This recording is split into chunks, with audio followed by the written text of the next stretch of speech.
One small book produced big results. September 14th.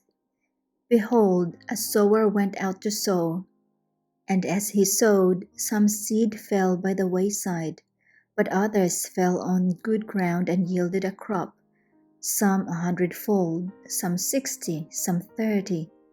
He who has ears to hear, let him hear. Matthew chapter 13 verses 3 to 9.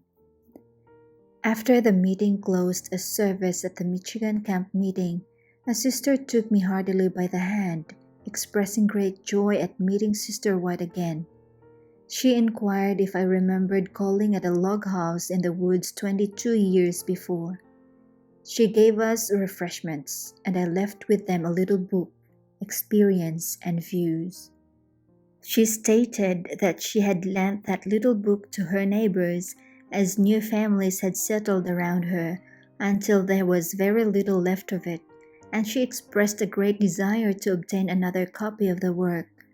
Her neighbors were deeply interested in it and were desirous of seeing the writer.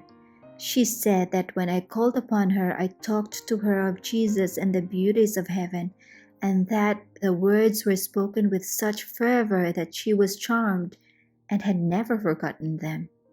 Since that time, the Lord had sent ministers to preach the truth to them, and now there was quite a company observing the Sabbath. The influence of that little book, now worn out with perusing, had extended from one to another, performing its silent work until the soil was ready for the seeds of truth. I well remember the long journey we took 22 years ago in Michigan. We were on our way to hold a meeting in Virgins. We were 15 miles from our destination. Our driver had passed over the road repeatedly and was well acquainted with it, but was compelled to acknowledge that he had lost the way. We traveled 40 miles that day, through the woods, over logs and fallen trees, where there was scarcely a trace of road. We could not understand why we should be left to this singular wandering in the wilderness.